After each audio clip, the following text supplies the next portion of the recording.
Greetings, nerds. This is CNN Nerd. I'm your host, Sarah Belmont, and with me, as always, is our Mr. Producer, Will Polk. How are you doing tonight, Will? Doing very well, Sarah. How are you doing this evening? I'm doing fine. It just kind of breaks my heart that you have to ask me, Sarah, did you watch this? Did you watch this? Did you watch this? Well, given your track record with trailers, I just can't. I just don't want to assume, because you know what they say about assuming. I do know what they say about assuming. Yeah, I did watch all of the trailers. I even managed to find myself finally watching the Dune trailer. Oh, wow. Grudgingly. But yeah, so and we had a few. I mean, for some reason, The Matrix 4 didn't feel real to me. Yeah. But they dropped a trailer. The trailer really well put together. Yeah. But I am still very apprehensive about this film. Fair enough. Well, after we saw what happened with that trilogy. It came out of the gate strong, and then the second and third films. I mean, honestly, I had kind of blocked them out as far as what happened, because it was just like the original was just so obviously Hall of Fame film, and then of course the sequels were just anyway. But yeah, the trailer today, I'm like, okay, it actually, like, it moved me from, oh, I'll just watch this on HBO Max in December, to like, yeah, actually, I will probably go to the theater now to watch this film, because just the visuals with that, and just the, just getting those first film vibes from it as well. Right. I mean, it just really, like you said, it was a well put together trailer. I mean, obviously, a lot of people have talked about the soundtrack in the trailer, using the Jefferson Airplane song, I think White Rabbit, I think it's called. I mean, it just set the tone right out the gate, and then from that point forward, I was just like, all right, take my money. Yeah. I don't know if I'm at the point where I have to see it in theaters. Maybe for nostalgic purposes, because I still remember to this day seeing the original Matrix in theaters. Mm-hmm. Go figure, I didn't see the sequels in theaters. You didn't, but I did see them. I still don't really remember them. But yeah. Oh, I know. I'm the same way. Listening to the various trailer reactions today, I was able to refresh my memory of what happened. And of course, I mean, I did remember that Neo, like, I guess, died in the third one, but a lot of the other points really didn't stand out. Other than, I think, in the second one, I think I do remember the really dope scene on the I guess the chase on the freeway or whatever. Yeah. But yeah. I mean, it's an action movie, so there's always going to be those sequences that really stand out. Yeah. Even though you're still questioning, okay, but wait, what happened to the characters? How did the story end? What was the point of this? Huh? Mm-hmm.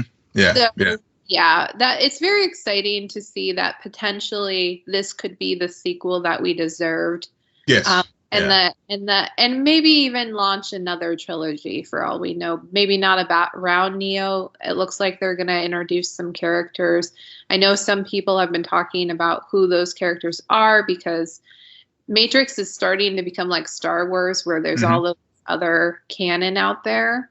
Yep. So we'll see. We'll definitely see for sure. But in other news, now I don't really know what the news is about this. I will be shocked if it's anything other than this movie is visually stunning. But apparently Dune got showed at the Venice Film Festival, and there's been some reactions. Yeah, so it did debut at the Venice Film Festival. Apparently it was well received is an understatement. It got like a 7, depending on which report you read. I've read anything from a 7-minute standing ovation to a 9-minute standing ovation. Sit the freak down. Yeah. but then I have some of the other reactions I've seen where some of the similar criticisms of Denis Villeneuve's films where they're visually stunning, but the story sometimes is lacking. Some of the things I've seen about it is the third act in the film is clearly trying to set up for a sequel.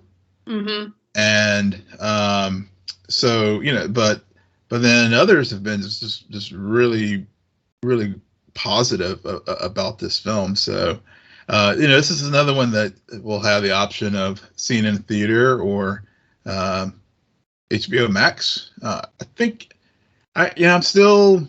I mean, after that second trailer, I think I'm on the going to the theater track to see this film, because I think it's just visually, just like we were discussing with The Matrix. I think there'll just be pieces of it that visually you need to see in a theater, and just jumping ahead to one of the films we'll be reviewing tonight, Shang-Chi. I was sharing with you this weekend how I'm glad I actually saw that film in the theater with some of the things that happened in it. But I think Dune is one of those films as well.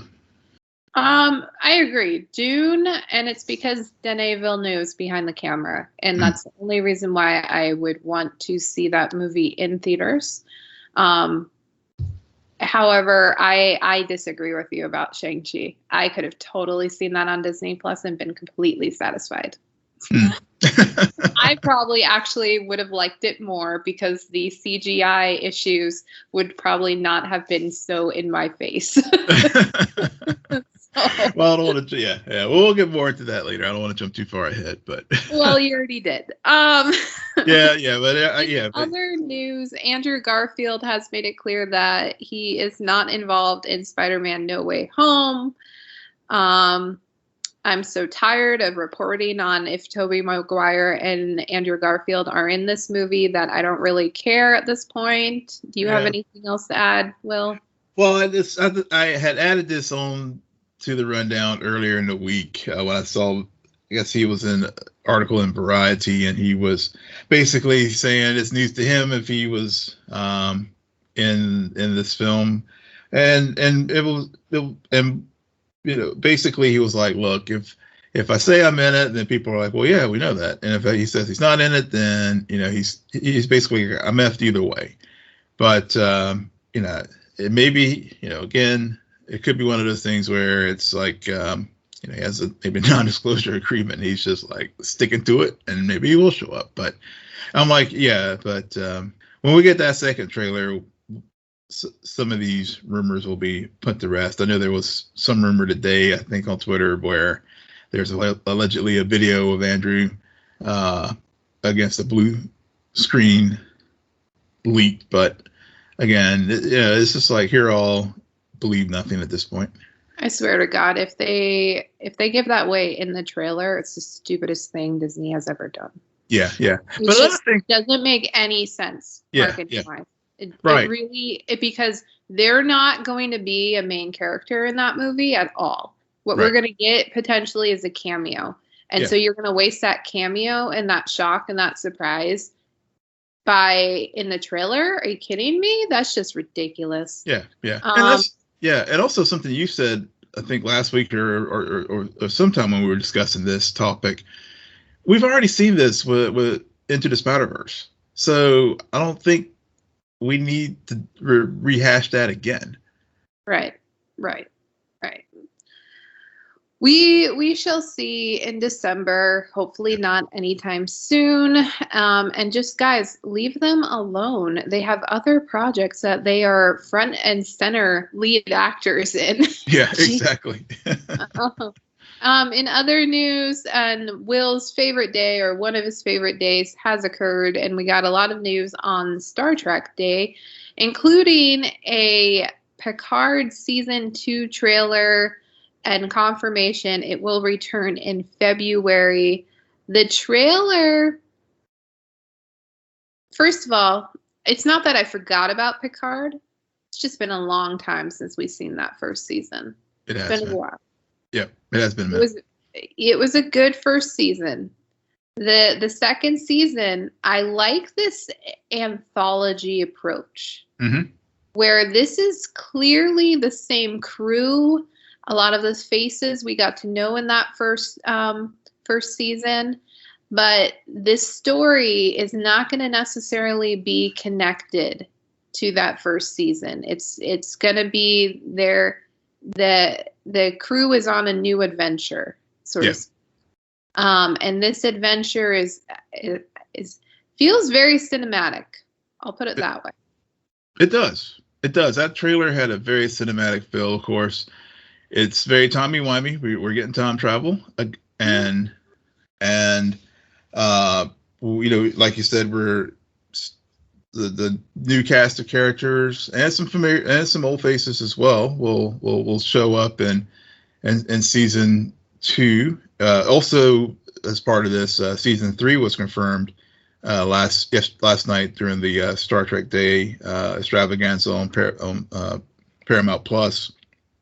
But got a lot of different vibes from this. I mean, you know, from not only from within Star Trek and thinking about stories of where they've gone back in time. You know, think about Star Trek's Voyage Home, for example, where they had to save the future by bringing back the Wells and other stories. And of course, we see the Borg and the Borg Queen is going to be back and have a part. And of course, the big one is Q returning, which I loved the way they set up the trailer and used the line from the final episode of the television series, that the trial never ends.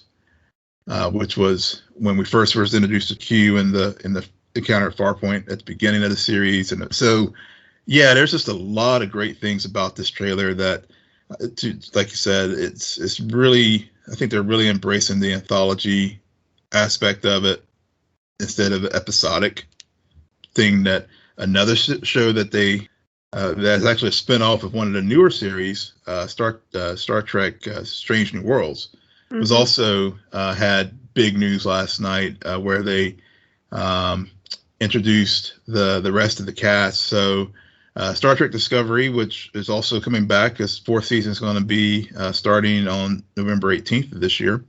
Also spun off Captain Pike because in that series it was originally set at the time right before 10 years or so before Captain Kirk.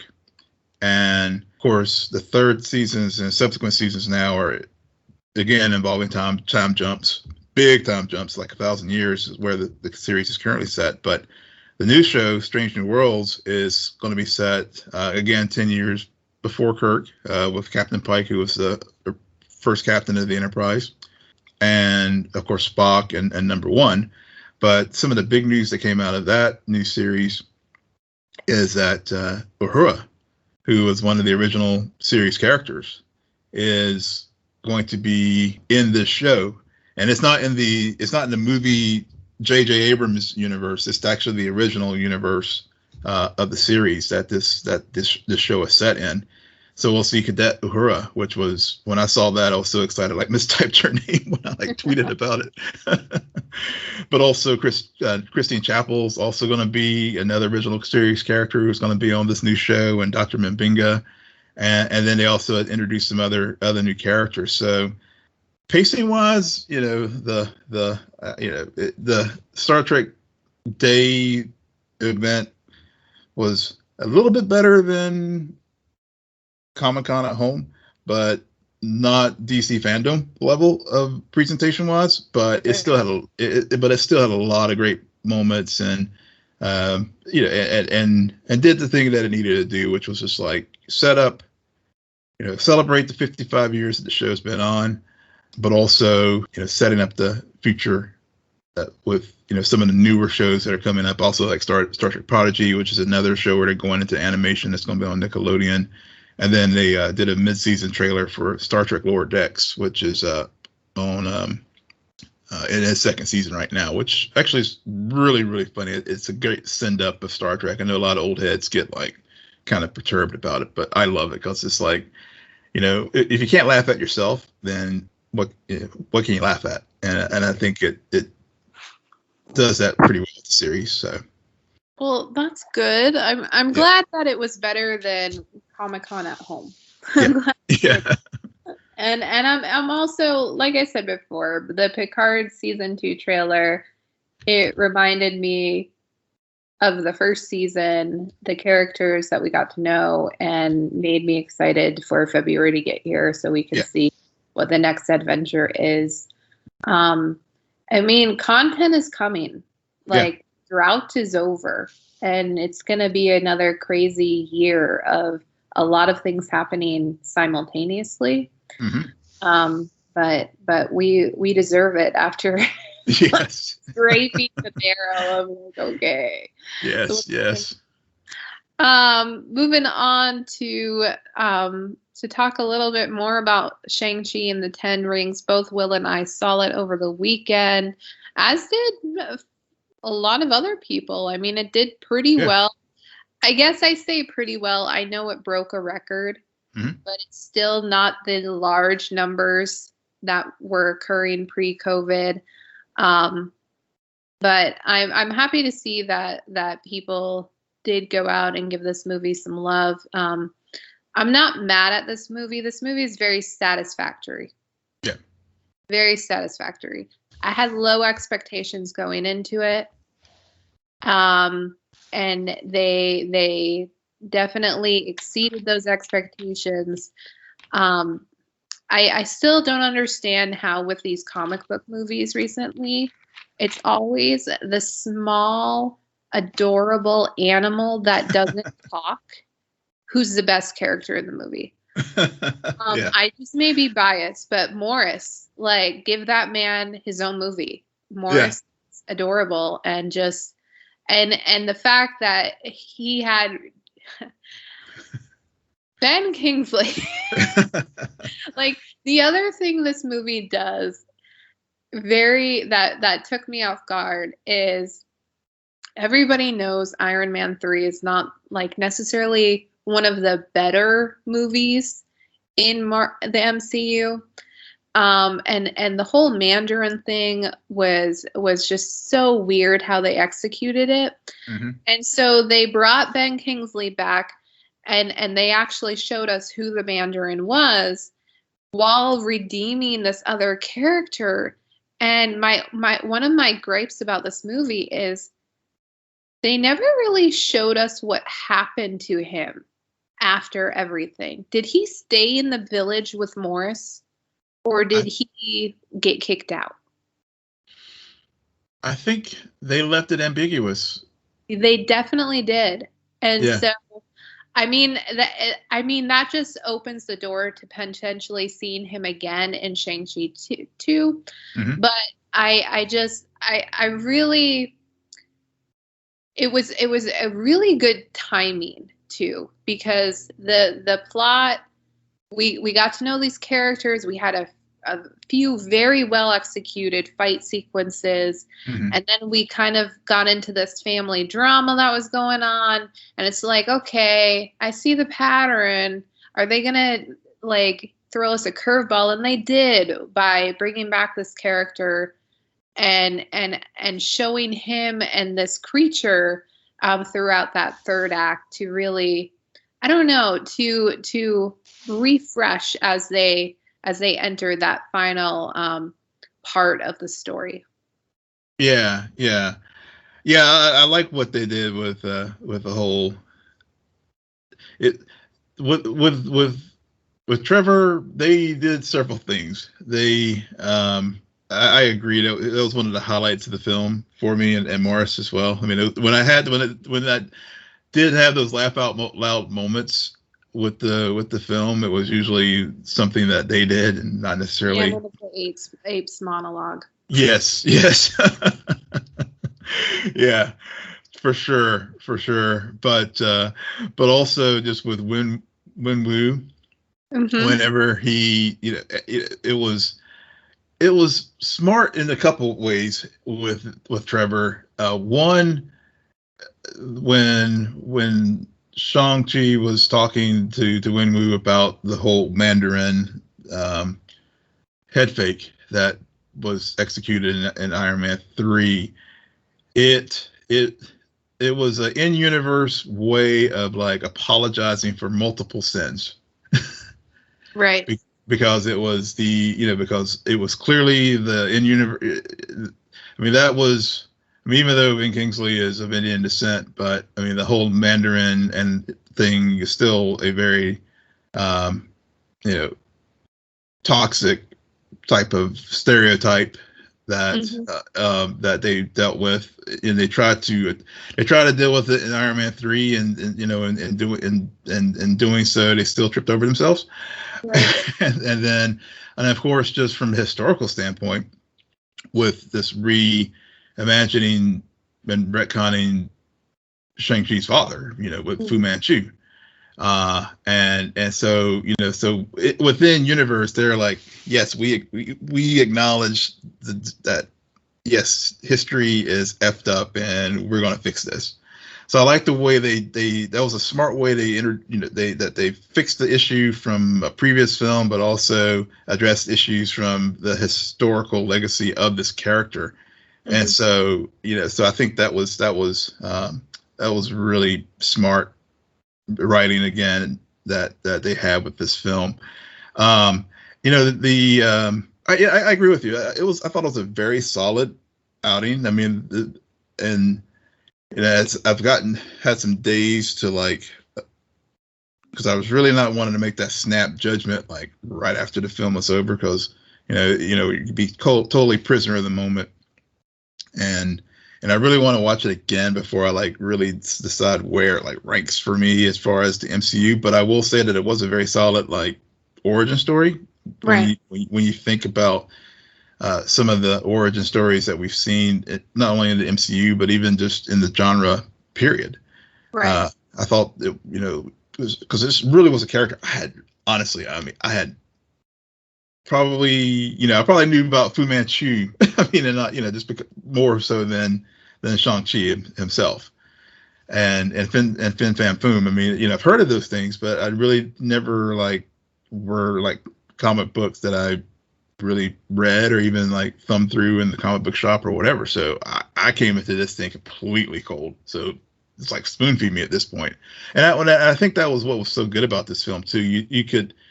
It was strong in the sense that you didn't need to have too much depth of knowledge as far as the character from the comic books to really enjoy this film.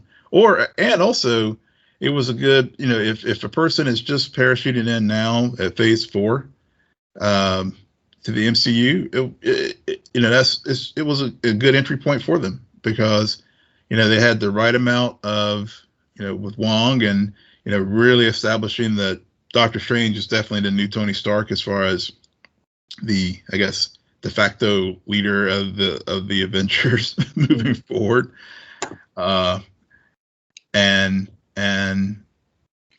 And then also, you know, and of course, in the mid credit scene, and then really explaining. There were a lot of cameos. Yeah, a lot of cameos. A lot of unexpected cameos as well. Yeah.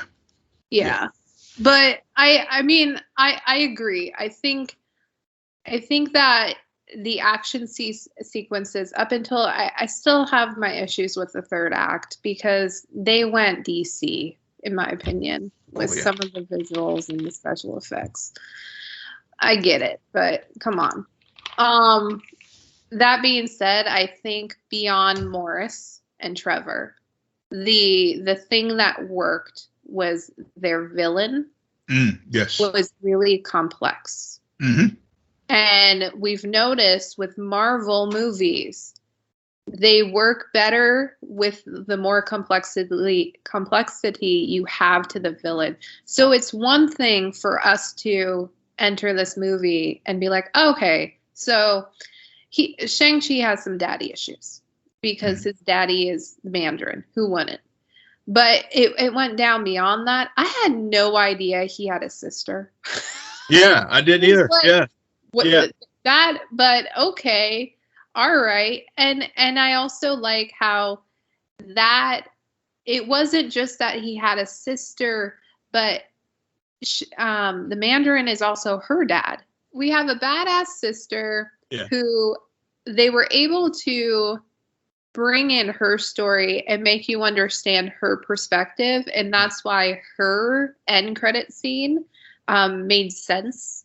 Yeah. And I was like, yeah, she would do that. Yeah, I thought it was going to come sooner. Yeah, but I think that this became more about a family who didn't understand grief and didn't understand how to deal with that grief and that loss, which is a very human emotion that I think allowed more people to connect to the story. Yeah. Beyond all of the spectacle that was around it. And I did see this movie with a friend of mine who is Chinese, and she commented that they did a good job about incorporating aspects of the Chinese culture in this movie, like whether it be pulled from fairy tales or just things that they're taught. So I thought that was a really good opinion to bring in here because of what this movie means to the Asian culture. Yeah. That's really good. Like because I guess the parallels for me would be like Black Panther, right? And some of the cultural experience with that, and so hearing your friend's perspective on that, I was wondering, because I haven't had a chance to really talk to someone who Chinese descent and wanted to get their take on it. So that's pretty awesome to hear that they felt represented in watching this film. And there were some, thinking through that, and it's just some of those universal things too. It's just like the grandmother trying to set up Shang-Chi or Sean, I guess, as he was going by, and Katie, and just those little funny moments. And on the rundown, I know you had were Seaman and Aquafina in the same movie, and that was one of the problems I did have with the film. Oh, really? There were times, I think it depends on the context. I mean, there were like some really strong scenes that they had together. Like when I think about whenever he was in the garden, once they made it through, and when he was in the village, and when he was pondering like having to kill his father. Right. So there was, there's that, and also some of the bits like at the beginning when they were out with their friends and stuff. But then there were other points where, I don't know, like the bus sequence, like the action was just like amazing. And I know we saw a lot of that in the trailers, but at the same time, I was kind of like, some of the one-liners and stuff that I know it was, the typical Marvel humor. Sometimes it lands and sometimes it doesn't. And I felt in some situations it just didn't land, or it was just like, the moment, if I were editing that scene, I would be like, you're undercutting a particularly dramatic moment with a silly Marvel joke that really was out of place at that point. Oh, see, that joke actually landed for me. It worked better for me in the context of the movie than it did in the trailer. Okay. Because I remember that joke in the trailer, and I was like, okay, this is stupid.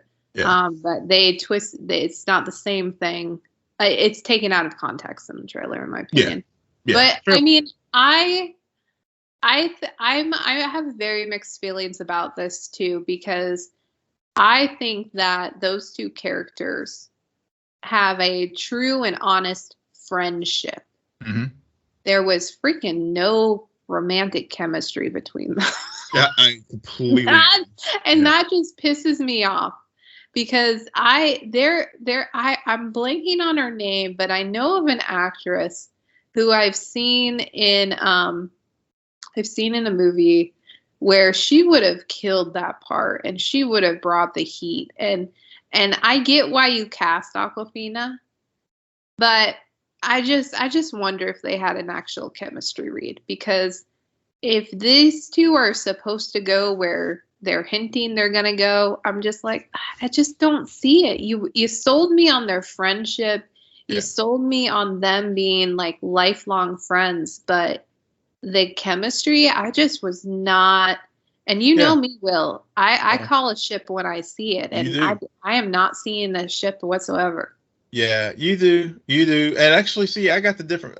I got the different vibe from that. I think for me, I was cool with them just remaining friends. And, I don't think, you know, and maybe it's because we've been tainted by the CW brush or whatever with the shipping, but it's okay for the protagonists and I think so too. Yeah, they don't have to necessarily end up being in the ship. So I'm fine with them being friends the whole way, but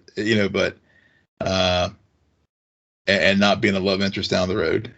Yeah. Unless they're trying, But I see your point though, if like, because Tony and Pepper had that kind of same dynamic going, in Iron Man, and then they ended up finally getting married and stuff. So I mean, that's But there's a difference between the chemistry between Gwyneth Paltrow and Robert Downey Jr. Well, true. Maybe not the best example. That's my point. I totally understand what they're doing, but I just don't see that spark.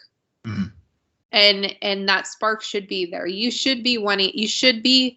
viewers should be the grandma. Yeah. That is how we should feel. We should be like, oh, you're two just friends. Yeah, that's cool. Talk to me in 3 movies. We'll talk about this friendship. But I didn't feel that. I was like, stop making those eyes, because I don't believe those eyes. Those eyes feel forced. So just stop it. Mm-hmm. Come on. Get a hold of yourself. That's your friend. Yeah. Okay, we do have a few more other things to get to tonight. So, Shang-Chi and the 10 Rings, if you haven't seen it, you've just been spoiled by us. But still recommend to go see it while you show the movie some love. Sticking to the Marvel track, we did get another edition of the What If series. Granted, it was zombified. I don't really have too much to say about this episode. Yeah. The last episode had such a dramatic purpose beneath the what if scenario that this week's episode, it's not that it fell flat. It's really hard to top the previous weeks, in my opinion. I was surprised by all of the cameos. And this was a very heavy Spider-Man one. Yeah.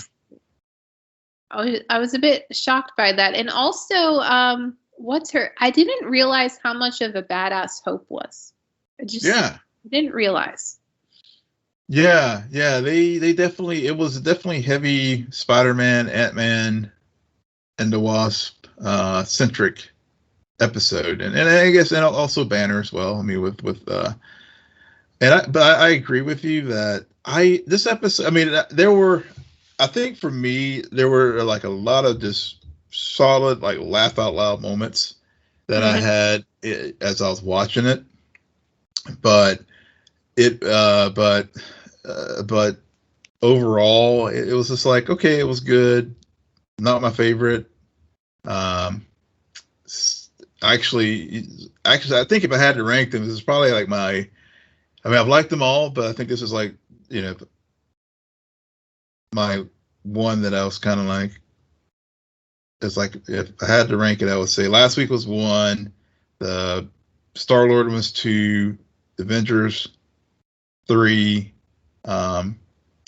Captain Carter 4, and this was my 5th favorite. If I had to rank them. I would still put this above Captain Carter. I would because it had so many people. It had Happy in there.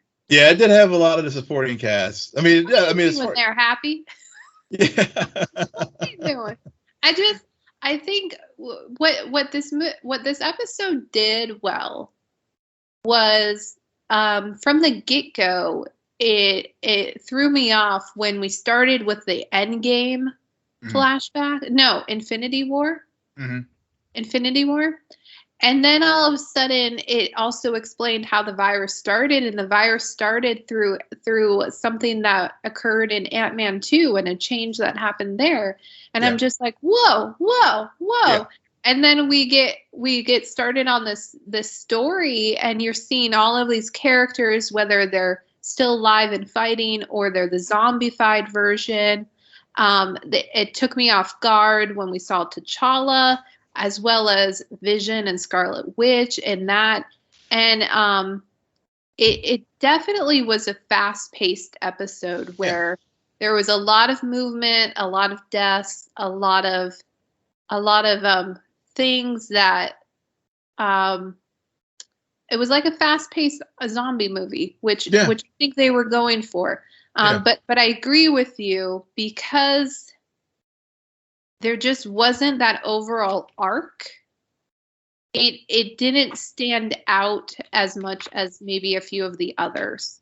Yeah. And I think that's, I mean, just the way it was structured, I think you're right. I mean, maybe this was, given that we went so dark and so deep last week with the Doctor Strange one, and sometimes, we talk about this often where, the following week could be a change of pace. And maybe this week's was the change of pace to be a little bit more like kind of, parody, not parody, but, more of a, Walking Dead, Night of the Living Dead to kind of lighten things up a bit, even though it were zombies, but the humor was there. But I just felt like it was just a lot of things that's thrown on the storyboard, but no, like, I didn't feel like a cohesive through line in the story, and the previous four had a clear start, middle, and finish, and felt like it was advancing something.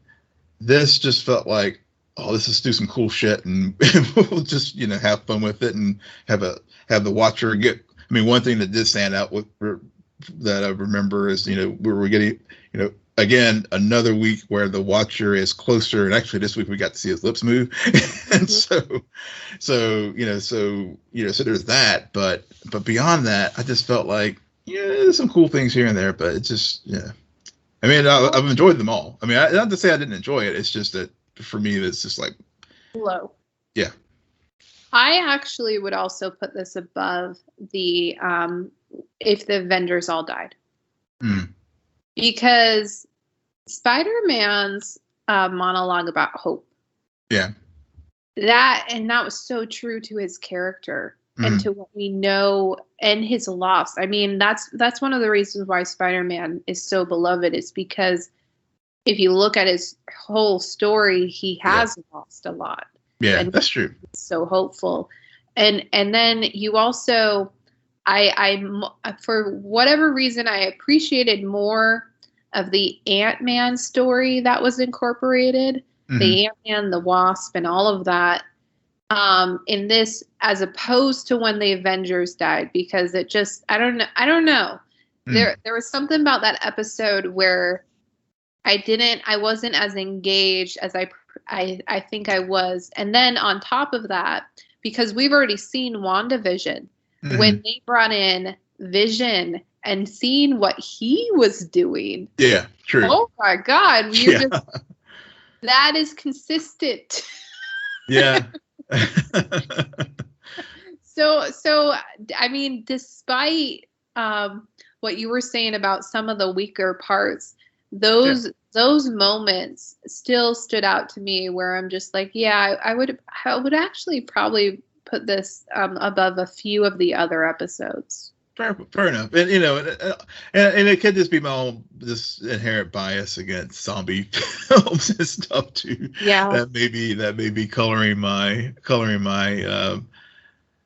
objectivity in ranking the episodes. But I've been watching the What Ifs with my daughter and stuff, and so that Avengers Assembled one really, upon second rewatch, I actually gained a greater liking to it than I did with my initial watch through with it.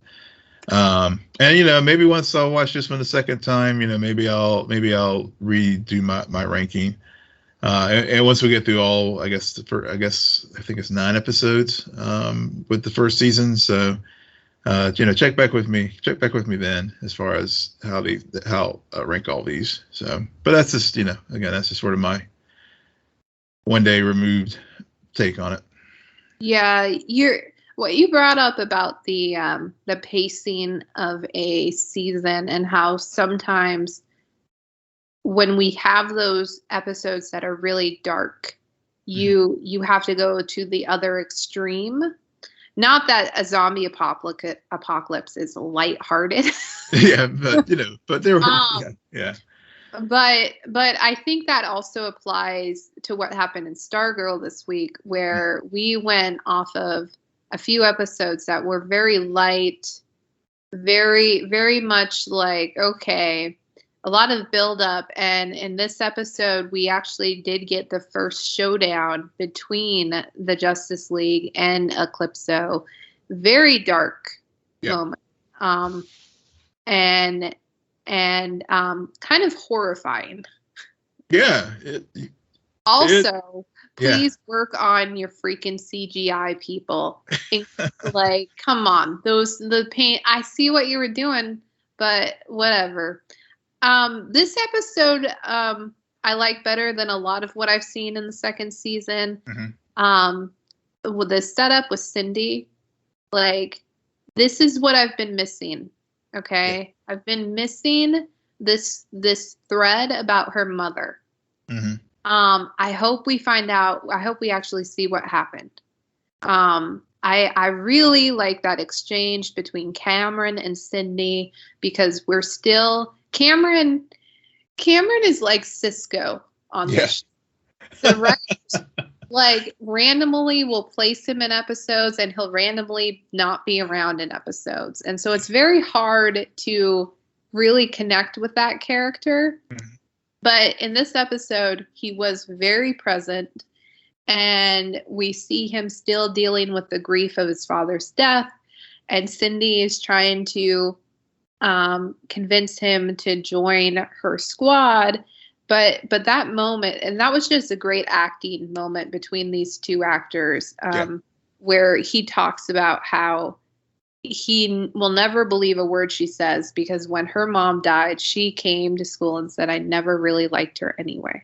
Yeah. That was that line, that definitely, that and the moment between Cindy and Cameron's grandmother are the two lines of dialogue that stand out, not only on this episode but also just in the series to date.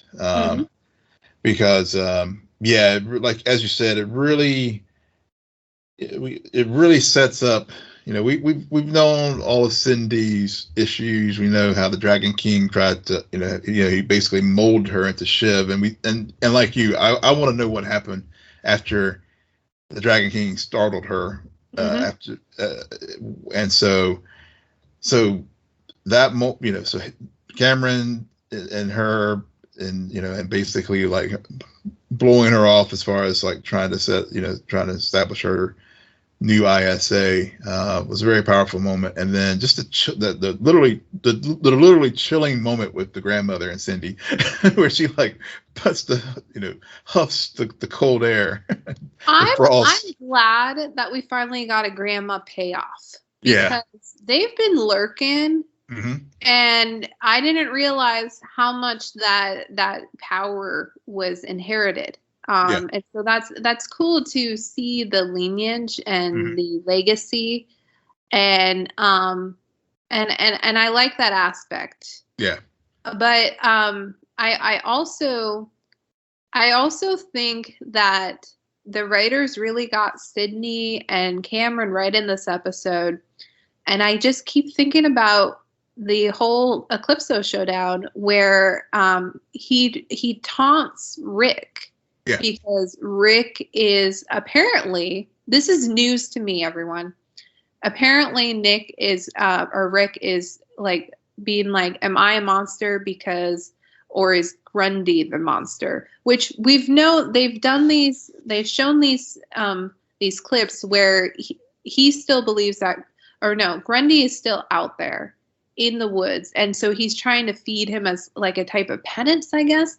But this just bothers me, Will, because I'm like, I should at this point in this season know where Rick is mentally, and what the trauma is, what the struggle is, and I can't understand it, and how Yolanda just don't get me started. Like, come on, guys, we shouldn't. These characters should be better fleshed out at this point in this season. Yeah. I mean, I'm glad. On the one hand, I totally agree with you. They need to flesh this aspect out. But what I do like about this is they're not doing what some of the other shows on this network will do, which is like just basically deal with the trauma and then we give a rousing speech and everything's good again. Yeah, that's true.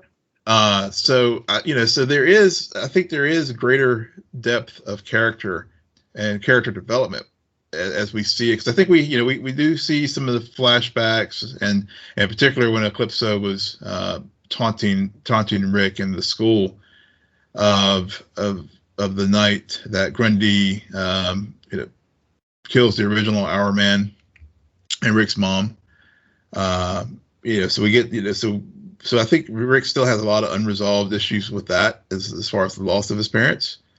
I know it does seem kind of one note with Yolanda at this point, with still dealing with the guilt of what happened with I can't remember his name, but I guess the Iceman's son, not the Iceman, the Brainiac's son. I can't remember his name either. Yeah. But first season. Not Brainiac, but Brainwave, excuse me. Brainwave. Brainwave's son. Different Brainy. Wow. But yeah. But there's that. And then the other thing that we've been really harping on, and I'm glad that things are progressing, is with Beth. Yeah. Yep. Agree there. Because there's been Beth has been given a lot more screen time, and I know part of that is because Dr. Midnighter, and who we know is trapped in the shade, and she's still trying to fix her goggles and get that friendship back, because she finally had a friend. Like, yes, the other members of the team are her friends, but she had this bond, this connection, and now in light of what's going on with her parents, she feels like she's losing it. So they're really doing a good job with Beth this season. Yeah. I just wish, and I hope that this is where it's headed, that we do start to get more momentum with what's going on with Yolanda as well as Rick and Courtney. We didn't see a lot of what is really haunting Courtney, right? Which is interesting, because I would want to know, especially as she starts to attempt to make out with the son of the man she kind of helped kill. Yeah. So yeah. Well, we haven't seen him in a while, but Sylvester Pimpleton is still lurking out there, and I think they're holding. I'm glad they're. I'll have to hand it to the showrunners and the creative team of this show. They do a good job of balancing things out as the season has. We're at the 5th or 6th episode now, and they give us these little more. That was, I guess, episodes 1 and 2, because like the last thing we saw him, he was Sylvester was like talking to Pat's ex-wife in the diner. Yep. I remember that. Yep, and then we haven't seen him since. But I think that's but I think that's the when Eclipso attack finds Courtney's weakness. That's the thing he's going to exploit, because she still is dealing with the fact that she probably is not the legacy, kid. Like, man, we dealt with that earlier this season too. Whenever we had Alan Scott's with Jade coming into town, so I think those are the things I think maybe Eclipso will try to exploit with Courtney as we get further into the season. Thank you. I'm starting to figure out some crazy things that Eclipso can do with Pemberton and yeah, you're right. I think the pace this season is a bit too slow for me. But we just have to be a bit more patient and allow the writers to finish to really build this momentum that is headed somewhere. Yeah. I felt that. Yeah. What? Oh, go ahead. No, I'm done. Okay. Yeah. Sorry. I was going to say I felt that this episode, we were, I think maybe two episodes back, with the whole mic thing, we felt things were kind of going and spinning. That was a horrible episode. Yeah. But I felt like as you said with early on, and I think just thinking about this, now that we did have the showdown, we actually the JSA finally did have that first face off with Eclipso, and I think the team will hopefully learn from that, because they've now all the warnings Pat has been trying to share with them about how dangerous this opponent is. They've seen it firsthand now. Yeah, I did like that moment when they were back at the garage, and it's like the guy, it made us see things. Mm-hmm. And I'm just, I'm not Courtney's biggest fan. So for me, I'm just like, damn it. Why didn't Courtney see anything? Because she's the one who needs to learn this lesson about how dangerous this is. She will. I'm sure she's going to, and some things some truths that will be exposed. And you're right. The CW especially does have this tendency, like, we don't revisit what happened in the previous season, even though if you look at that finale, there was a lot of fallout, and there should be a lot of, I wouldn't say grief, but probably survivor's guilt. There's a ripple effect. And in this show in particular, because they chose the route of essentially the Justice League and the Injustice League having all of this offspring, like we're looking at families. And that reminds me of the highlight of last week's episode, where you have Tigress and Sportsmaster who are evil, and yet you are able to see them through the lens of them being parents. Yep.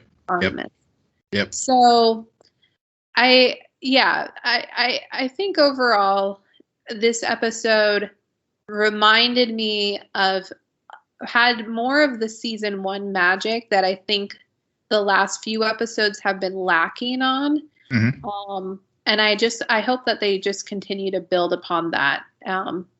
And go from there. Yeah. Titans. I almost fell asleep during this episode. I was so freaking bored. The highlight of Titans for me is just the question: what the fuck is the age difference between Connor and Sapphire?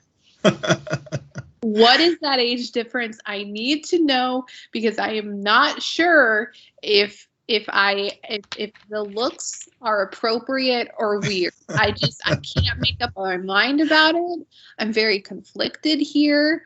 Thank God Connor was in this episode. That actor is just doing a great job. He is. Please have him randomly show up on Superman and Lois for no apparent reason. I just think that would be fun. What else can I say? Gar is surprising me this season. I can see where they're going with Gar. Okay. And I like it. I like how he has decided he wants to save Jason. And he's taking this other approach that Dick isn't, because Dick has his own issues. And no, I do not ship Dick and Barbara. I was very annoyed by that scene that happened. And yeah, we went to an ice cream store. They didn't get ice cream, but thank God for Connor. Will, what am I missing? So I like that. I was not bored by the episode, but as I was making notes as I was watching it, and I was like, my problem with the episode was that it was just so predictable what was going to happen. Yep. Because I was like, okay, I see where to go, because I remember back to like last week when Scarecrow had gotten Barbara's facial recognition. So I was like, oh, he's going to like use, whenever Dick and Barbara walked into Oracle, I was like, oh, he's just going to, he's going to figure out a way to hack the system. And sure enough, he did. And then when the mob lady wanted Starfire to get her son, and then they got there and stuff, I was like, well, we're going to see the murder come. Here comes the murder. Boom, it happened. I mean, it was just the problem with this week's episode. It was entertaining, but it was very predictable. That was my main gripe with it. It was a night. It was a lot of nice Easter eggs and with the Oracle, and I thought about the device that Bruce created in The Dark Knight, which was essentially his own version of Oracle that Lucius used to track down the Joker, and they kind of did the same kind of thing here. And then of course Dr. Freeze. I mean, so you always get the bat, you get the various bat nods and stuff. Yeah, I agree with you. Like that is why I was so bored. And I just want the writers to go back and revisit what they did in episode 3. Because episode 3 was arguably a predictable episode. And yet the way the last 10 minutes or 15 minutes of that episode went from predictable to high tension, high stakes, high drama, they didn't do that in this episode. It just stayed status quo.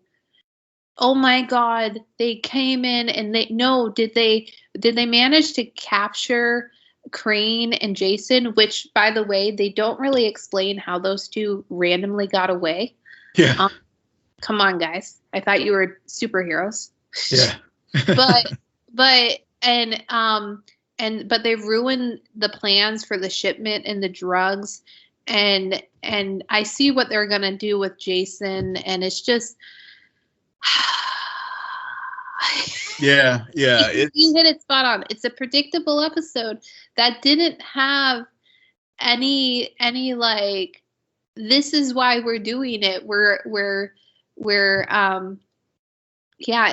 It didn't land a punch. Yeah, it just basically used the opportunity to exploit the tensions between Dick and Barbara to the point where like they're back together again. There are no tensions between those two characters, just saying. Yeah, and of course, which will go back to Lady Viv.